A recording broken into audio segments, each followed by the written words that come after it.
ये बताएंगे कि सचिन तेंदुलकर और वसीम अकरम ओडीआई क्रिकेट के फ्यूचर के बारे में क्या सजेशन देते हैं।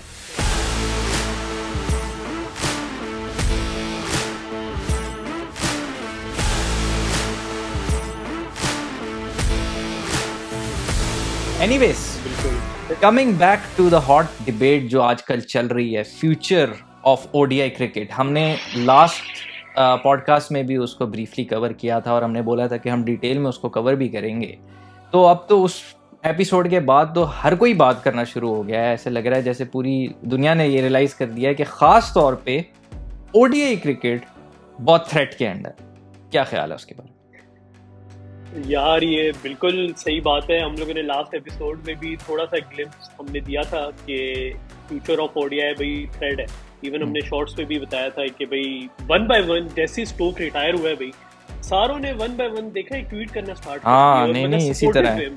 अभी ये देखो ना कि स्टोक्स ने जब रिटायरमेंट ली है तो केविन पीटरसन ने पहले तो कहा कि भाई मैंने जब इनको कहा था कि मैं भी ओडीआई क्रिकेट में नहीं खेल सकता क्योंकि बहुत ज़्यादा मतलब है वो हो गई है, फ्रीक्वेंसी बहुत ज़्यादा हो गई खेलने की, तो इन्होंने मुझे T20 से भी बाहर कर दिया।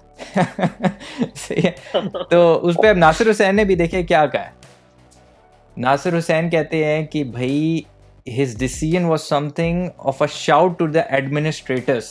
ठीक है, वो एडमिनिस्ट्रेटर्स को कह रहे हैं कि भाई ये आप गौर से देख लो कि एक बंदा जो 31 साल की उम्र का है वो एक फॉर्मेट छोड़ रहा है अपने पीक के ऊपर, तो वो उनको एडमिनिस्ट्रेटर्स को बताना चाह रहे हैं कि आपको ये देखना पड़ेगा, सोचना पड़ेगा कि बेन स्टोक्स ये पहला प्लेयर है, हो सकता है आगे आने वाले प्लेयर्स बहुत ज़्यादा इसी फुटस्टेप को फॉलो करें और वो ओडीआई क्रिकेट छोड़ दें। भाई ये क्या सीन चल रहा है भाई, क्या सीन चल रहा है यार? ये बड़ा एक मैं आपको बताऊं, ये इस टाइम अगर हम क्रिकेट की बात करें, जो क्रिकेट की जो डायनामिक्स और विजन की बात करें ना, अभी नेक्स्ट 1 to 2 इयर्स में जो एफटीपी अभी अनाउंस होनी है, उस टाइम तक ना मतलब कि ना क्रिकेट का फ्यूचर डिसाइड हो जाएगा कि भाई हम लोग 50 ओवर्स को कंसीडर करेंगे या हम खाली जो चैंपियंस ट्रॉफी होगी, शारजाह मतलब ट्राइलेटरल सीरीज वगैरह इस तरह की सीरीज, मतलब कि आप समझ लें कि नेक्स्ट 2 इयर्स में ना ओडीआई क्रिकेट का फ्यूचर डिफाइन हो जाएगा। देखिए टेस्ट, अच्छा देखिए वही बात है ना कि यहाँ पे अभी डायरेक्ट ओडीआई की बात हो रही है, टेस्ट की बात नहीं हुई, यहाँ पे किसी ने टेस्ट की बात नहीं की। हालांकि मैं आपको बताऊं, जब इवन के अभी हम इवन अगर हम अभी यंग जनरेशन को भी देखें, मतलब जो इंगेज है क्रिकेट के साथ, भाई उन्होंने T20 देखा है ज्यादा। अब मेरा जहाँ तक एनालिसिस है कि वो लोग टेस्ट मैच को भी इतना अच्छा नहीं समझते। बिल्कुल ऐसा ही है यार। ये अब देखो, ये डिफरेंट लोगों ने ट्वीट्स भी की हैं, जिस तरह हम बात कर रहे हैं, ट्विटर पे भी सारी ये लोग बात कर रहे हैं, विक्रांत गुप्ता ने भी बात की है, मतलब बाकी लोग भी बात कर रहे हैं कि भाई बेन स्टोक्स की रिटायरमेंट जो है एक अलार्मिंग साइन है कि T20 लीग्स का भी क्या इन्फ्लुएंस चल रहा है, और दूसरा ये भी चल रहा है कि जिस तरह अब आप एग्जैक्टली जो बात कर रहे हो टेस्ट मैच की, उसमें मार्क बुचर ने एक बड़ी ज़बरदस्त बात की कि भाई उन्होंने भी बोला कि आप 50 ओवर्स का डेथ वारंट साइन कर रहे हो और हम वो उसको विटनेस कर रहे हैं अपनी आंखों के सामने। और उन्होंने एक बड़ी ज़बरदस्त बात की, उन्होंने कहा कि इंग्लैंड में तो हम टेस्ट मैच को प्रेफर करते हैं क्योंकि हमारा हाउसफुल होता है, हमारे कल्चर का पार्ट भी है, सारे लोग देखते हैं, लेकिन हो सकता है सम नेशन लाइक वेस्ट इंडीज़ या कोई छोटी नेशंस, क्रिकेटिंग सेंस में छोटी नेशंस लाइक नेपाल वगैरह, वो लॉन्गर फॉर्मेट नहीं खेलते, अफगानिस्तान लॉन्गर फॉर्मेट उतना नहीं खेलता, वो शायद बोलें कि नहीं यार हम ओडीआईस खेलेंगे और हम T20s खेलेंगे, हम टेस्ट नहीं खेलना चाहते। तो हर नेशन का एक अपनी प्रायोरिटीज़ हैं और उसकी टारगेट ऑडियंस भी अलग है। जैसा पाकिस्तान में हमने देखा है टेस्ट मैच देखने ज़्यादा लोग नहीं आते क्राउड, मतलब ग्राउंड के अंदर, तो लेकिन वनडे या T20 देखने लोग आ जाते हैं। तो अब ये भी देखना पड़ेगा कि क्या हर नेशन की प्रेफरेंस अलग होगी और क्या फिर आप एक फॉर्मेट को बिल्कुल ही ख़त्म कर दो और सिर्फ टेस्ट और T20s में जाओ। एथरटन साहब क्या कहते हैं ज़रा बताएं ना। एथरटन साहब ने बड़ा इंटरव्यू दिया। एथरटन साहब ने बड़ी लॉजिकल बात की है उन्होंने, बल्कि मैं उनका कमेंट्री सुन भी रहा था इंग्लैंड और साउथ अफ्रीका वाले मैच में। उन्होंने बड़ी एक सीधी बात की। उन्होंने कहा कि यार हम लोग मतलब इसको फार साइड कर रहे थे, मतलब कि हमें पहले पता चल रहा था कि जो ओडीआई है वो मतलब जिस तरह हमने देखा कि आईपीएल के मीडिया राइट्स बढ़ गए, ठीक है, 60 से 74 आईपीएल के मैचेस हो गए, तो ये सब एविडेंट थे एक चीज के कि भाई आपकी जो इंटरनेशनल ओडीआई, हाँ ये होना है, मतलब ये एक चीज सामने नजर आ रही है। वो अलग बात है कि आप अपने मतलब आईसीसी अपने गेम्स के लिए या अपने खाली for the sake of survival वो इस चीज़ को निगलेक्ट करें। और दूसरा आपको एक मज़े की बात यहाँ पे बताता हूँ कि इसी डिस्कशन में वो कह रहे थे कि देखिए साउथ अफ्रीका ने ऑस्ट्रेलिया का टूर कैंसिल कर दिया, ऐसा ही है। अब जब उन्होंने कैंसिल किया तो अब वहां पे देखा जाए भाई साउथ अफ्रीका इस टाइम ओडीआई में 11th पोजीशन।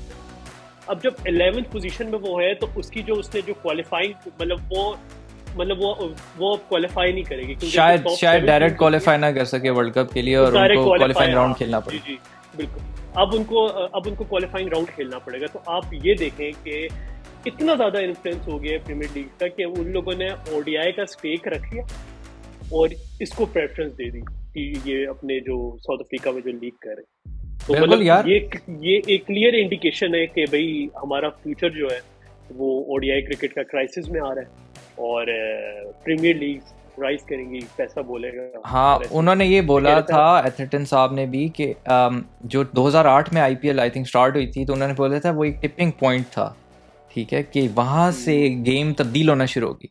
वो बड़ा एक्साइटिंग एस्पेक्ट भी था प्लेयर्स के लिए भी, फाइनेंशियली मतलब बिजनेसमैन वगैरह के लिए भी बहुत ज़्यादा एक्साइटिंग एक चीज़ थी।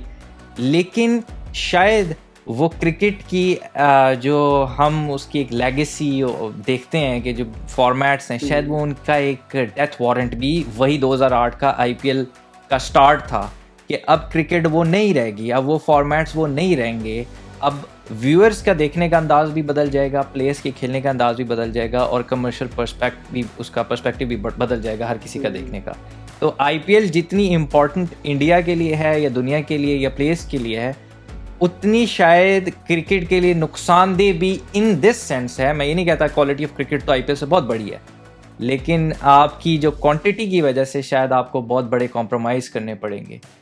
हम उस पर बात कर रहे थे कि अच्छा, यहाँ पे एक और बात मुझे याद आई शॉन पॉलक की।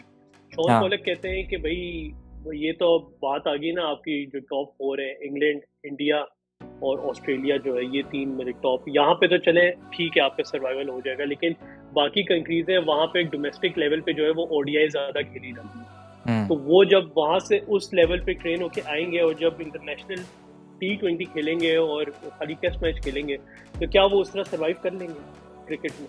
मतलब ये भी एक क्वेश्चन मार्क है। यार सोचने वाली बात क्या है, ख्याल है? बिल्कुल सोचने वाली बात है।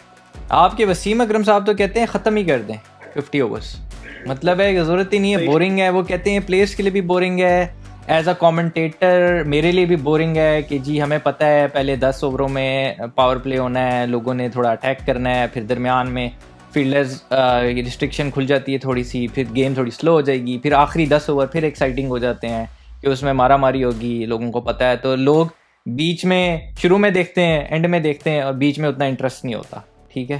तो वो कहते हैं कि इससे बेहतर वही नहीं है कि आप बस 20 ओवर्स करो और 50 ओवर्स से मतलब जान छुड़ा ही दो।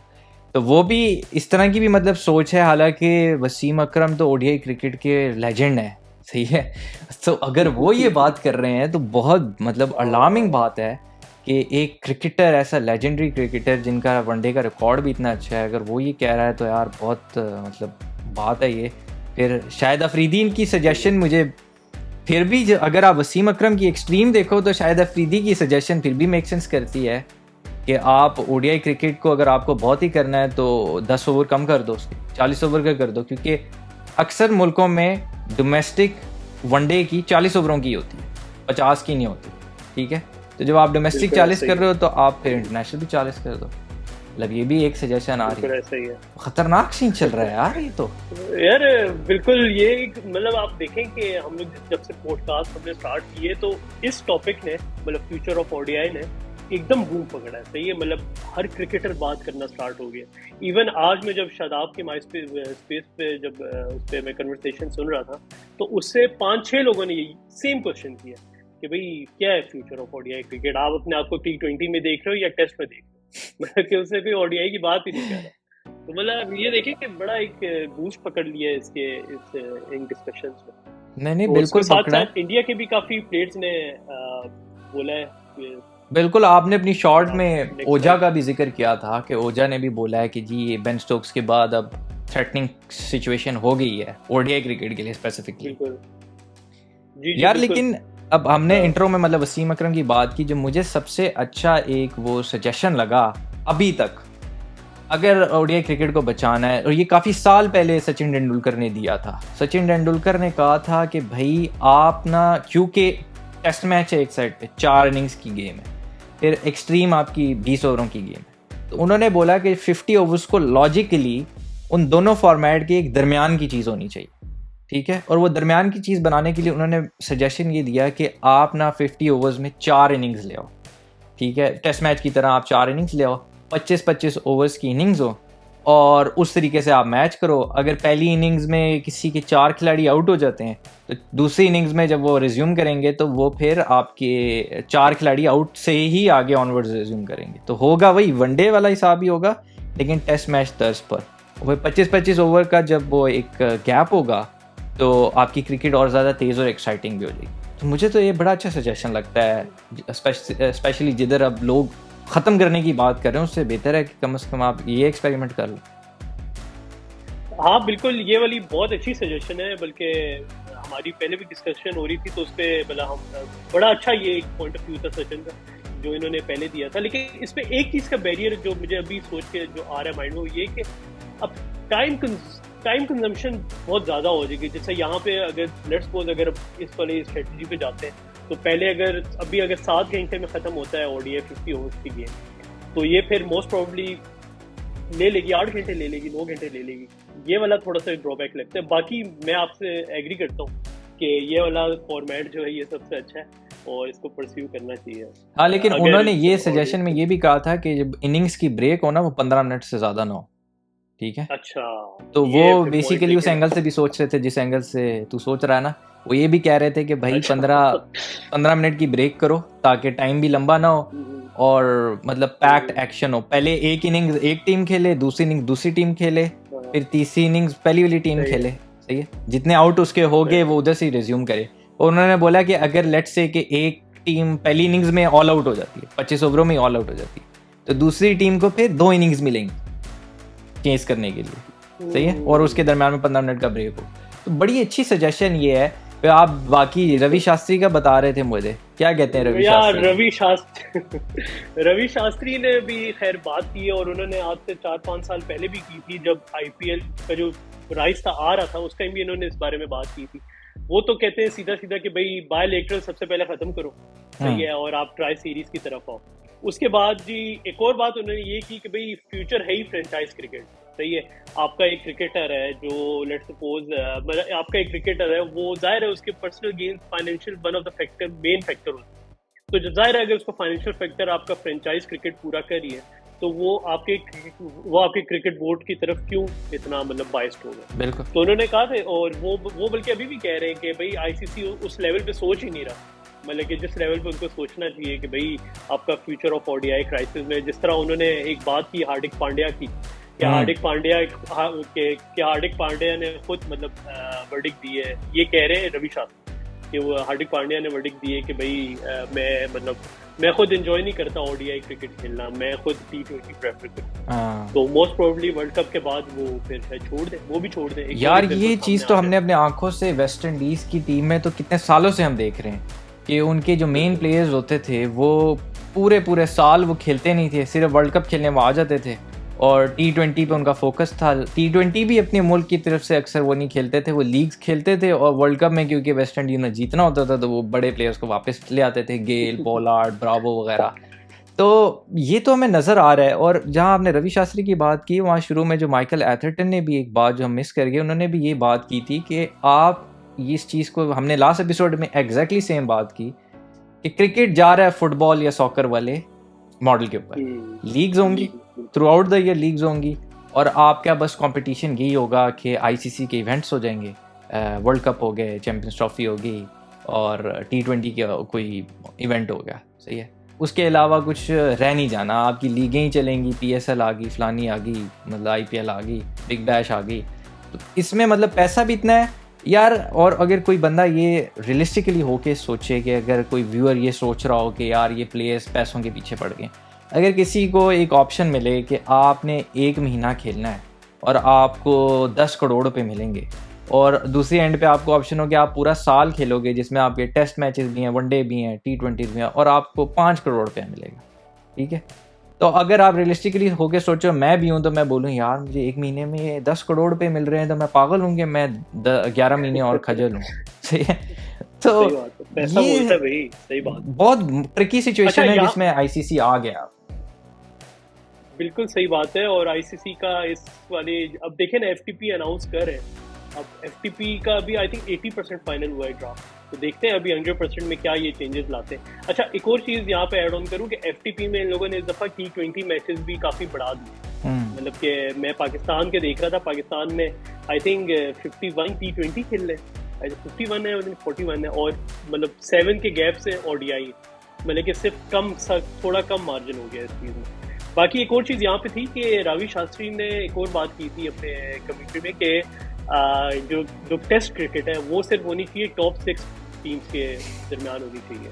तो उस बारे में आपका क्या पॉइंट ऑफ व्यू? यार उन्होंने बेसिकली ये बोला था कि उन्होंने सिर्फ ये नहीं बोला था कि टॉप 6 के दरमियान होना चाहिए, उन्होंने बोला था कि टॉप, बेसिकली जैसा सॉकर में रेलीगेशन सिस्टम नहीं होता कि 2 टीयर्स हैं, एक टॉप 6 का टीयर होगा और एक बॉटम 6 का फॉर एग्जांपल टीयर होगा। तो बॉटम 6 को क्वालिफाई करना पड़ेगा टॉप 6 में जाने के लिए ताकि वो आपस में रेगुलरली खेल सकें। तो जो सबसे बेस्ट 6 टीमें हैं ना वो आपस में खेलें और रेगुलरली खेलें, और जो नीचे वाली टीम है अगर ऊपर से कोई अच्छी परफॉर्मेंस नहीं देता तो वो नीचे चला जाए और नीचे वाली टीम ऊपर आ जाए, तो सॉकर टाइप मॉडल में। लेकिन इसमें ट्रिकी सिचुएशन ये है कि अभी इंग्लैंड की टीम 3 महीने पहले 7वें नंबर पर थी, जब न्यूजीलैंड टेस्ट चैंपियन बनी थी तो शायद वो भी टॉप 6 में नहीं थी, और फिर सडनली उनका राइज आया और वो मतलब जीत गए। तो थोड़ा ट्रिकी सिचुएशन है। और पहली यार टेस्ट प्लेइंग नेशन कितनी अगर प्रॉपर देखा जाए तो मेरा ख्याल है 8 ही, तो 7-8 ही है, मतलब मेन तो वही है। हाँ, हाँ बाकी ना, तो मतलब कि एक जगह अगर हम ऑस्ट्रेलिया जिम्बाब्वे का मैच देख रहे हैं तो वो तो अंडरस्टूड है, ऑस्ट्रेलिया मतलब जो ट्रिकी है वो तो टॉप 6-7 ही है। हाँ। जो टीम्स है जिनका मैच देखने का मजा अभी बांग्लादेश भी तो स्ट्रगल कर रहा है टेस्ट मैच में, सही है ना, क्योंकि लंबे फॉर्मेट में जो क्वालिटी टीम होती है वो उसके चांसेस ही होते हैं कि ज़्यादा वो जीते, फ्लूक लगने के चांस कम है। तो आप देखो तो 7 एक टीमें ही हैं जो मतलब प्रॉपर टेस्ट मैच खेलती हैं। बिल्कुल। अच्छा, इस पे ये जो इन्होंने बात की थी, इसमें मुझे एक और बात याद है, इन्होंने बात की थी कि जो मीडिया ब्रॉडकास्टर की जो कॉस्ट होती है, मतलब जो फाइनेंशियल पर्सपेक्टिव है, वो टेस्ट मैच में बहुत ज़्यादा होता है, क्योंकि 5 दिन आपको कंटिन्यूस ब्रॉडकास्टिंग करनी पड़ती है। तो इस चीज़ को भी उन्होंने कहा था कि यार ये वाले जो सीन है इस वजह से टॉप 6 को हमें प्रेफर करना है। बिल्कुल सही बात कर रहे हो, क्योंकि फॉर एग्जांपल अगर इंडिया और इंग्लैंड का मैच हो रहा है तो उस पर आई बॉल्स बहुत ज़्यादा होंगी, उसमें कमर्शियल इंटरेस्ट बहुत ज़्यादा होगा, उसमें आपको पता है कि क्राउड भी देखने आएगा। बेशक इंडिया में मैच हो, इंडिया में शायद टेस्ट मैच देखने लोग कम आते हैं, लेकिन इंग्लैंड में जो है ना हाउस फुल होता है। और सिमिलरली अगर इंग्लैंड इंडिया या इंग्लैंड का ऑस्ट्रेलिया के साथ मैच होता है कहीं पे भी हो तो उसमें भी ज़्यादा इंटरेस्ट होता है। अब यहाँ पे पाकिस्तान और पीसीबी का भी बहुत क्रूशल और रमीज़ राजा के लिए बहुत ट्रिकी सिचुएशन है, बहुत चैलेंजिंग सिचुएशन है कि किस तरीके से इंटरेस्ट जो है आप अपनी यंगर जनरेशन में टेस्ट मैच क्रिकेट का डाल सकोगे। क्योंकि इनकरेजिंग साइन ये है कि अब्दुल्ला शफीक जैसा 22 साल का लड़का अगर ऐसी इनिंग्स इस एरा में टेस्ट मैच की खेल सकता है जो हमने अपने लेजेंडरी प्लेयरों से भी नहीं देखी हुई, ऐसा मतलब ऐसी एफर्ट, इतनी बड़ी एफर्ट, तो ये एक इनकरेजिंग साइन है। अब इसको किस तरीके से आप स्टार बना सकते हो कि जैसा बाबर आजम अब एक एग्जाम्पल है सब यंगस्टर्स के लिए, हमारे लिए, सबके लिए। तो आप जो है अब्दुल्ला शफीक को भी बच्चों के लिए एक एग्जाम्पल बनाओ कि भाई ये स्टैंडर्ड है, ये आप प्लेयर बनना है, नाम बनाना है, इज़्ज़त कमानी है, स्टार बनना है तो इस तरह बनना है। तो उसको अब इनको पूरा जो है ना वो स्टार वाले राउट पर चढ़ाना पड़ेगा उसको। बिल्कुल, आपने जो भी बात की बिल्कुल सही कह रहे हैं। और साथ साथ पीसीबी ने इस इशू को भी बड़ा उठाया है कि भाई जो नेक्स्ट ईयर्स आ रहे हैं उसमें देखें आईपीएल में, जैसे आईपीएल के 60 से 74 मैचेस होंगे, सही है। अब यहाँ पे ये बात भी आ रही है कि भाई पाकिस्तान की जो पीएसएल फ्रेंचाइज है इसकी सही पोजीशन नहीं बन रही कि कौन से मंथ में इसको शेड्यूल किया जाए। देखिए फिलहाल तो फ्रेंचाइजेस पाकिस्तान की कम है, सही है, फ्यूचर में जाहिर है बढ़नी है फ्रेंचाइजेस, तो वो वाले इशू को भी आईसीसी के सामने पीसीबी ने रखा है। रमीज राजा को बड़ा सैल्यूट है इस बात में, उन्होंने बड़ा मतलब एक फार साइटेडनेस को कहते हैं ना कि विजन देख लिया, उन्होंने देख के ये बात उधर उनको पिच की कि भाई देखें। अच्छा, एक और बात यहाँ पे ये भी है कि आईपीएल अगर 2 मंथ्स पे जाता है पूरे, तो पाकिस्तान क्या करेगा? पाकिस्तान तो आईपीएल में है नहीं, पाकिस्तान के प्लेयर्स फिर क्या करेंगे, मतलब जब आपके कोई मैचेस ही नहीं होंगे। तो ये भी एक बड़ा एक अलार्मिंग सिचुएशन है इसमें। नहीं तो बिल्कुल ये है। एक और point है। आपने जो वो बात की ना फ्यूचर टूर प्रोग्राम्स की, उसमें टेस्ट मैचेस भी पाकिस्तान के बहुत कम है। जो अभी खबर आ रही है कि शायद सिर्फ 29 टेस्ट मैचेस पाकिस्तान खेलेगा। तो आप ये तो बहुत कम है यार। 40 अबव पाकिस्तान के होने चाहिए। मतलब बांग्लादेश शायद पाकिस्तान से ज़्यादा टेस्ट मैच खेल रहा है या पाकिस्तान के बराबर टेस्ट मैच खेल रहा है। तो आप अंदाज़ा करो, ये तो बिल्कुल मतलब जस्टिफाइड ही नहीं है। और इस पर भी रमीज़ आजा को काम करना पड़ेगा कि किस तरह पाकिस्तान 40+ टेस्ट मैच खेले साइकिल में एक, ताकि बाबर आजम अब वो कब से खेल रहा है लेकिन वो बेचारे के 3000 रन अभी हुए, ठीक है। उस मेरे ख्याल 73 इनिंग्स उसकी अभी हुई। और मतलब ये, और यूनुस खान को हमारे लिए एग्जांपल है, मोहम्मद यूसुफ हमारे लिए एग्जांपल हैं कि इतना अरसा वो खेलते रहे हैं। इतना मोहम्मद यूसुफ के 10,000 रन नहीं हुए क्योंकि मैचेस उसने नहीं थे। और उनके साथ कोई इंग्लैंड का प्लेयर या इंडिया का प्लेयर उनसे कितने ज़्यादा मैचेस खेल गए।